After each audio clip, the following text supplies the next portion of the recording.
WXGB Xposure Radio. Exposing what we're learning to the world.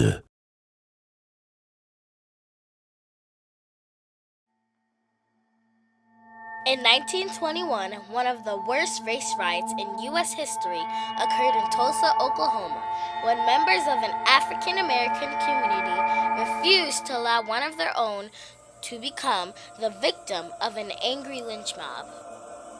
On May 31st and June 1st of that year, an entire African American community was burned to the ground. More than 300 people were killed and an estimated 10,000 families were left homeless. Although the events that took place on those 2 days are often left out of history books, they are still a part of American history, and it is important that we learn about them so that history doesn't repeat itself. That is why today we are talking with Dr. Olivia J. Hooker, a Greenburgh resident who's a survivor of the race riot that happened in Tulsa's Greenwood district, also known as the Black Wall Street. Today we're going to find out what happened to Black Wall Street. One of the great things about being in Xposure is that we learn about finance, and we even learn how to buy our own stocks at a very young age. Although we learn about Wall Street in school, we don't get to learn about a place called Black Wall Street. Could you tell us about a place named Black Wall Street and what its neighborhood was like? Well, it was a very prosperous neighborhood, and the people were very loyal to each other. They would buy everything they could right in the neighborhood instead of going downtown and getting pushed around and cheated. And so it was a prosperous neighborhood because the people stuck together and traded with each other. And if they came to my father's store and he didn't have what they wanted, he would order it so they still didn't have to be embarrassed by being mistreated downtown.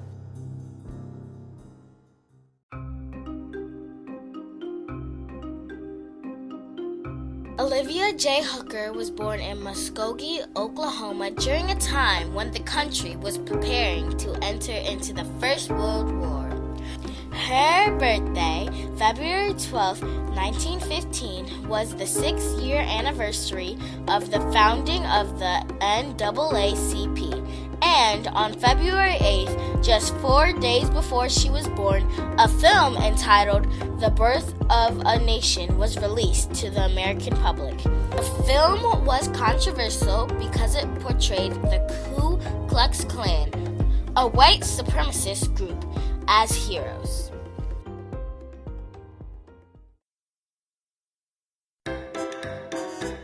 Before the start of World War I, African Americans in the United States were fighting for equality. The end of slavery in 1865 brought the creation of a group known as the Ku Klux Klan, who used violence against African Americans in an attempt to maintain white supremacy. However, the KKK became extinct by the 1870s. Although slavery had been abolished for nearly 50 years, by the time World War I began in 1914, Jim Crow laws were still in effect, meaning that African Americans were not allowed to use the same bathrooms, water fountains, or restaurants as Caucasians. African Americans hoped that by helping the Caucasians fight the war, they would finally be accepted as equal.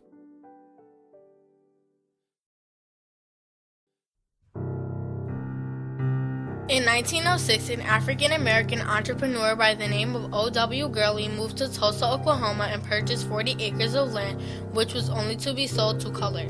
Greenwood Avenue, as he named it, became a place that was very popular among black migrants fleeing the oppression in Mississippi.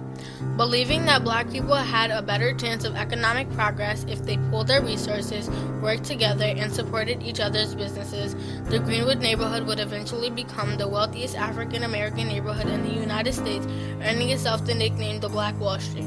Olivia J. Hooker's father owned a store in the Black Wall Street. Although the Ku Klux Klan had disappeared in the 1870s, the hate group made a strong comeback in 1915 after the release of the film The Birth of a Nation. The NAACP campaigned to ban the movie, but was unsuccessful. There were race riots in St. Louis and Houston in 1917, and Chicago, Omaha, and Washington, D.C. in 1919. The city of Tulsa, Oklahoma became the victim of such violence in 1921.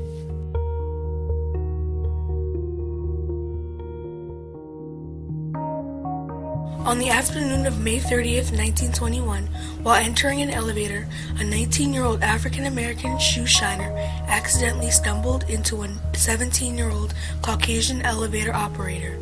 Although it was only an accident, the elevator operator screamed. The other Caucasians who were in the building jumped to the conclusion that the shoe shiner had attacked the girl and used the alleged attack as an excuse to start an all-out war against the citizens of Black Wall Street.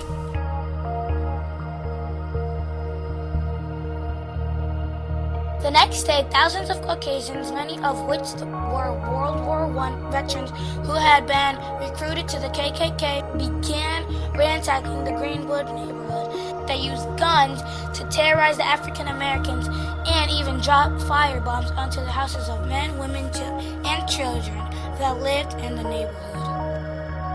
In the end, more than 300 African Americans were killed, and 10,000 were left homeless. 35 blocks of Black-owned businesses and homes were burnt down to the ground, with an estimated $26 million in damages that has never been paid back to the families.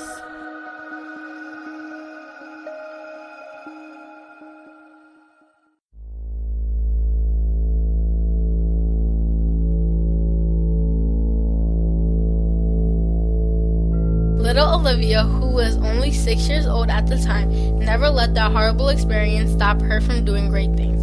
She went on to become the first African American female to enlist in the U.S. Coast Guard, and also attended Ohio State University, Columbia University, and the University of Rochester, where she earned her bachelor's, master's, and PhD respectively.